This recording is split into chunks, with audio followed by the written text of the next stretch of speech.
നമസ്തേ, ഞാൻ സിന്ധു സതീശൻ. അടിച്ചാൽ തിരിച്ചെടുക്കണം, അല്ലെങ്കിൽ ഈ പ്രസ്ഥാനത്തിന് തന്നെ നിലനിൽപ്പില്ല. ഈ വിവാദ പ്രസ്താവന നടത്തിയത് പാർട്ടിയിൽ ഏറ്റവും താഴേക്കിടയിൽപ്പെട്ട അണിയൊന്നുമല്ല, മുതിർന്ന ഉന്നത നേതാവാണ് എം മണി. അല്ല, ഈ എം മണി ആശാൻ പറഞ്ഞത് അക്ഷരാർത്ഥത്തിൽ ശരിയാണ്. കമ്മ്യൂണിസം നിലനിൽക്കണമെങ്കിൽ അവിടെ കലാപമോ അതുപോലെ അക്രമമോ ഉണ്ടായിരിക്കണം, ഇല്ലെങ്കിൽ ആ പ്രസ്ഥാനത്തിന് നിലനിൽപ്പില്ല. അതുകൊണ്ട് അവരെന്നും സമൂഹത്തിൽ അരാജകത്വം സൃഷ്ടിക്കാനും അക്രമം നടത്താനും അവർ ശ്രമിച്ചുകൊണ്ടേയിരിക്കും. സ്വസ്ഥമായി പോകുന്ന ഒരു സമൂഹത്തിൽ ഭിന്നതയുണ്ടാക്കുക, കൊലപാതകം നടത്തുക, അതുപോലെ തന്നെ വർഗീയ ലഹള ഉണ്ടാക്കുക, ഇതൊക്കെ ഉണ്ടെങ്കിൽ മാത്രമേ കമ്മ്യൂണിസം എന്ന പ്രസ്ഥാനം ജീവനോടെ ഉണ്ട്, അല്ലെങ്കിൽ അവിടെ പ്രവർത്തനക്ഷമമാണ് എന്ന് മറ്റുള്ളവർക്ക് മനസ്സിലാക്കാൻ കഴിയും. ഇതൊന്നും ഇല്ലാത്തിടത്ത് കമ്മ്യൂണിസവും ഉണ്ടാവില്ല. അല്ല, മറ്റൊരു സത്യം എന്ന് പറയുന്നത്, ഒരു സമൂഹത്തിൽ സ്നേഹത്തോടെ സഹവർത്തിത്തോടെ മുന്നോട്ട് പോവുകയാണെങ്കിൽ ഈ കമ്മ്യൂണിസ്റ്റ് നേതാക്കളും അണികളും എങ്ങനെയുമാണ് ചോരച്ചാല് നീന്തി കടന്നു വരുന്നത്. അതുകൊണ്ട് രക്തപതാക കയ്യിലെത്തുന്നവർക്ക് രക്തം തന്നെയാണ് പ്രാധാന്യം. മണി ആശൻ മണി പോലുള്ള ഈ പ്രസ്താവന നടത്തിയത്, ഈ വിവാദ പ്രസ്താവന നടത്തിയത് ശാന്തൻപാറ ഏരിയ സമ്മേളനത്തിൽ വെച്ചാണ്. അവിടെ നടത്തിയ ഒരു പ്രസംഗ വേദിയിൽ വെച്ചാണ് ഇദ്ദേഹം ഈ വിവാദ പ്രസ്താവന നടത്തിയത്. അടിച്ചാൽ തിരിച്ചടിക്കണം, അങ്ങനെ തിരിച്ചടിച്ചു കഴിഞ്ഞാൽ നന്നായി എന്ന് പൊതുജനം പറയണം, അല്ലെങ്കിൽ പൊതുജനത്തെ കൊണ്ട് പറയിപ്പിക്കണം. ഇതാണ് മണിയാശാൻ പറയുന്നത്. അല്ല, ഈ പൊതുസമൂഹത്തിൽ അക്രമം ഉണ്ടാക്കി അത് നന്നായി എന്ന് പറയുന്നത് കമ്മ്യൂണിസ്റ്റുകാർ മാത്രമായിരിക്കും. എല്ലാവർക്കും ഈ അക്രമത്തിന്റെ നട്ടപ്രാന്തില്ലല്ലോ. സാധാരണക്കാർക്ക് ഇതൊക്കെ വേദനാജനകമാണ്, ഭയമാണ്. മണിയാശാൻ നേരിട്ട് എതിരാളികളെ കൈകാര്യം ചെയ്തിട്ടുണ്ടോലും. നേരത്തെ പറഞ്ഞിട്ടില്ലേ, 1 2 3 1 2 3 ടേ ടേ ടേ ഇങ്ങനെയൊക്കെ ചെയ്തിട്ടുണ്ട് പണ്ട് മണിയാശാൻ പറഞ്ഞത് ഓർമ്മയില്ലേ ഒരു പ്രസംഗവേദിയിൽ. ഇതൊക്കെ സത്യം തന്നെയാണ് എന്നാണ് അദ്ദേഹം ഇപ്പോഴും വിളിച്ചു പറയുന്നത്. പിന്നെ കൂടാതെ ഇങ്ങേര് മാത്രമല്ല, CPM പല നേതാക്കളും ഇതുപോലെ അക്രമം നടത്തിയിട്ടാണ് അത്രേ മുൻനിരയിലേക്ക് വന്നിട്ടുള്ളത്. സത്യമാണ്. ഇപ്പോ നമ്മളെ ഭരിക്കുന്ന മുഖ്യമന്ത്രി മുതൽ ഇങ്ങോട്ടുള്ള പല ആൾക്കാരും പല കേസുകളിലും പ്രതി ചേർക്കപ്പെട്ടവരും പ്രതിയായവരും അറസ്റ്റ് വാറന്റ് നേരിടുന്നവരും പിടികിട്ട പുള്ളിയും ഒക്കെയാണ് കമ്മ്യൂണിസ്റ്റ് പാർട്ടിയിലെ നേതാക്കൾ. അതിപ്പോൾ മണിയാശൻ പ്രത്യേകിച്ച് എടുത്തു പറയേണ്ട കാര്യമൊന്നുമില്ല, പൊതുജനങ്ങൾക്ക് അറിയുന്ന നഗ്നമായ സത്യമാണ്. പിന്നെ ഇദ്ദേഹം പറഞ്ഞ കമ്മ്യൂണിസ്റ്റ് പ്രസ്ഥാനത്തിലെ ആൾക്കാരെ നിലനിർത്തണമെങ്കിൽ, കൂടെ നിർത്തണമെങ്കിൽ ഇതുപോലത്തുള്ള പൊടിക്കൈകളൊക്കെ ഉണ്ടാകണമെന്നാണ്. അല്ലാതെ 4 ആൾ കൂടുന്നെടുക്കുക മൈക്ക് വെച്ചിട്ട് കവലപ്രസംഗം നടത്തിയാൽ മാത്രം പോരാ, കുറച്ച് കയ്യാങ്കളിയും വേണം.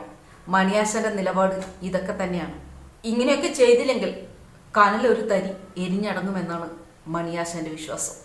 കമ്മ്യൂണിസത്തിലെ പല നേതാക്കളും അക്രമങ്ങളെയും വെടിവെപ്പുകളെയും നേരിട്ടിട്ടുണ്ടത്രേ. ചിലപ്പോൾ EP ജയരാജനെ ആയിരിക്കും മണിയാശൻ ഓർത്തിട്ടുണ്ടാവുക.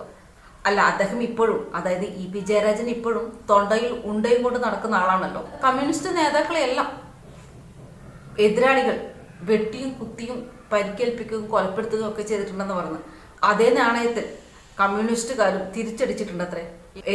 പാടത്ത് പണി വരമ്പത്ത് കൂലി എന്ന് പണ്ട് കോടിയേരി പറഞ്ഞതുപോലെ. അദ്ദേഹം പറയുന്നത്, ഈ മണിയാശൻ പറയുന്നത് ജനങ്ങൾ അംഗീകരിക്കുന്ന മാർഗം സ്വീകരിക്കാമെന്നാണ്.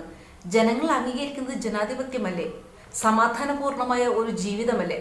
ഏതെങ്കിലും ഒരു വ്യക്തി, ഏതെങ്കിലും ഒരു സമൂഹം അക്രമം ഇഷ്ടപ്പെടുന്നുണ്ടോ? അല്ലെങ്കിൽ ആരെങ്കിലും ആക്രമിക്കപ്പെടാനോ കൊല്ലപ്പെടാനോ ആഗ്രഹിക്കുന്നുണ്ടോ? അങ്ങനെ ഒരു സമൂഹം നമ്മുടെ കേരളത്തിലുണ്ടോ? സത്യത്തിൽ ഇത്തരത്തിലുള്ള നേതാക്കളെ കൂച്ചുവിലങ്ങിടണം. കാരണം സമാധാനപരമായി മുന്നോട്ട് പോകുന്ന പൊതുസമൂഹത്തെ, പൊതുജനങ്ങളെ കലാപത്തിലേക്ക് നയിക്കുന്ന ഇത്തരത്തിലുള്ള പ്രസംഗങ്ങൾ നടത്തുമ്പോൾ അദ്ദേഹം നിയന്ത്രിക്കപ്പെടണം, നിയമപരമായി തന്നെ. ഇത്തരത്തിലുള്ള ഒരു ജനപ്രതിനിധി ആ നാടിന് ആപത്താണ്. പറ്റാവുന്ന ഏറ്റവും നല്ല കേസെടുത്ത് ഇദ്ദേഹത്തെ പോലുള്ള ആൾക്കാരെ തുറങ്കിലടക്കുകയാണ് വേണ്ടത്. അല്ല, ഈ തുറങ്കിലടക്കണമെന്ന് ഞാൻ പറഞ്ഞാലും ഈ ചങ്ങലയ്ക്കും ഭ്രാന്തായാൽ എന്ത് ചെയ്യുമല്ലേ? ഇപ്പോൾ ആഭ്യന്തരത്തിനും ഭ്രാന്ത് പിടിച്ച അവസ്ഥയാണ്. പിന്നെ ആരാണ് മണിയെ ചോദ്യം ചെയ്യേണ്ടതും ഇത്തരത്തിലുള്ള കലാപാഹ്വാനമുള്ള പ്രസംഗങ്ങൾ നിർത്തിക്കേണ്ടതും? ഇതെല്ലാം കേരളത്തിന്റെ വിധി അനുഭവിച്ചു. ഫലപ്രയോഗത്തിന്റെ മാർഗം സ്വീകരിക്കുന്നത് കാണുന്നവരും കേൾക്കുന്നവരും ശരിയാണെന്ന് പറയണമെന്നാണ് മണിയാശാന്റെ ഉപദേശം. എൻ്റെ പൊന്നു മണിയാശാനെ, ഈ സാധാരണ പൊതുജനങ്ങൾക്ക് അക്രമമോ അല്ലെങ്കിൽ കൊലപാതകമോ ഒന്നും ഇഷ്ടമല്ല. ഈ പൊതുജനങ്ങൾക്ക് ഒരു തരത്തിലുള്ള അരാജകത്വവും ഇഷ്ടമല്ല, അവർക്ക് ആവശ്യവുമില്ല. ദിനംപ്രതി ഉയർന്നു വരുന്ന ആഹാര സാധനത്തിന്റെ തുക കണ്ടെത്തുന്ന നെട്ടോട്ടമാണ് കേരളത്തിലെ പാവപ്പെട്ട ജനങ്ങൾ. അതിനിടയിൽ പൊതിച്ചോറ് കൊലച്ചോറെ നൽകാൻ ശ്രമിക്കരുത്, അപേക്ഷയാണ്. ജീവിച്ചു പോയിക്കോട്ടെ. കേരളത്തിലെ ജനങ്ങൾ, യുവത്വങ്ങൾ, അവർക്ക് സമാധാനപരമായ ഒരു ജീവിതം ഉണ്ടാവട്ടെ. ആയുധമെടുക്കലല്ല, അക്രമമല്ല, സ്വസ്ഥമായി ജീവിക്കട്ടെ. നിങ്ങൾക്കെല്ലാവർക്കും, ഈ രാഷ്ട്രീയക്കാർക്ക് എല്ലാവർക്കും പാർട്ടിയും പാർട്ടി അണികളും പാർട്ടി ഫണ്ടും ഒക്കെയാണ് വലുത്, പിന്നെ അധികാരവും. പക്ഷെ പൊതുജനങ്ങൾക്ക്, സാധാരണ ജനങ്ങൾക്ക് നിത്യവൃത്തിക്കുള്ള തുക കണ്ടെത്തുക എന്നതാണ് പരമപ്രധാനം. അതിനിടയിൽ കൊലക്കത്തി അവരുടെ കയ്യിലേക്ക് എടുത്തു കൊടുക്കരുത്. അക്രമത്തിലൂടെ രക്തസാക്ഷികളെ ഉണ്ടാക്കി പാർട്ടിയെ നിലനിർത്താൻ നിങ്ങൾ ശ്രമിക്കുമ്പോൾ അനാഥമാകുന്നത് വധിക്കപ്പെട്ടവന്റെ കുടുംബാംഗമാണ്. നഷ്ടം രക്തസാക്ഷിയായവന്റെ കുടുംബത്തിന് മാത്രം, രക്തസാക്ഷിയായവന്. എന്തായാലും കേരളത്തിലെ എൻ്റെ പൊന്നു സഖാക്കളെ, സഹോദരങ്ങളെ, നിങ്ങൾ രാഷ്ട്രീയ പാർട്ടിക്ക് വേണ്ടി കയ്യിൽ ആയുധമേതുമ്പോൾ, രാഷ്ട്രീയ പാർട്ടിക്ക് വേണ്ടി കത്തിക്കിരയാകുമ്പോൾ നെഞ്ചു പൊട്ടിക്കരയുക നിങ്ങളുടെ കുടുംബാംഗങ്ങൾ മാത്രമായിരിക്കും. അവരുടെ കണ്ണുനീരിൽ കുതിരുന്ന നിങ്ങളുടെ ചേതനയേറ്റ ശരീരമാണ് രാഷ്ട്രീയ പാർട്ടിക്കുള്ള വളം.